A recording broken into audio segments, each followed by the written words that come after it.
संपूर्ण भारतात नवरात्री जल्लोषात साजरी केली जाते। नवरात्रीच्या 9 दिवसांमध्ये दुर्गा देवीच्या 9 रूपांची मनोभावे पूजा अर्चा केली जाते।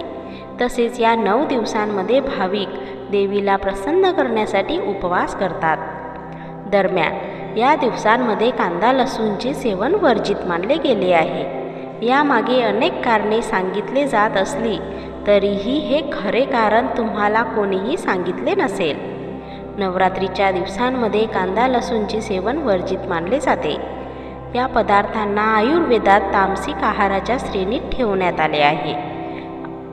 शरीरात आळस, क्रोध आणि नकारात्मक भावना जागरूक करणाऱ्या पदार्थांना तामसिक पदार्थ म्हटले जाते। नवरात्रीत या पदार्थांचा त्याग करणे धार्मिक आस्थेचे प्रतीक असण्याबरोबरच आरोग्यासाठीही अनेक प्रकारे फायदेशीर आहे। नवरात्रीत कांदा लसूणचे सेवन टाळल्याने पचन सुधारणे, मानसिक शांती लाभणे असे अनेक लाभ होतात। आज आपण कांदा लसूण न खाण्याचे चमत्कारी फायदे जाणून घेऊया। कांदा आणि लसूणाचा गुणधर्म गरम असल्याने अनेकदा त्यांच्या सेवनाने पोटात जळजळ आणि ॲसिडिटी होते। नवरात्रीत कांदा लसूण न खाल्ल्याने पचनक्रिया सुरळीत पार पडते आणि पोटाशी संबंधित आजारही दूर होतात। आयुर्वेदात सांगण्यात आले आहे की कांदा आणि लसूण हे तामसिक पदार्थ असून यांच्या सेवनाने शरीरातील उग्रता, क्रोध आणि उत्तेजना वाढीस लागते।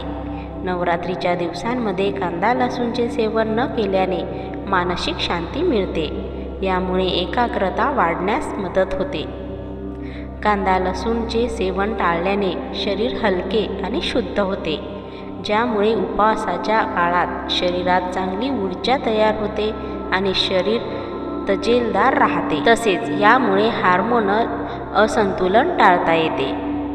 नवरात्रीचे 9 रंग, 9 माळा, 9 नैवेद्य जाणून घेण्यासाठी या व्हिडिओवर क्लिक करा। मंडळी, तुम्हाला हा व्हिडिओ जर आवडला असेल तर लाईक, शेअर आणि कमेंट्स नक्की करा।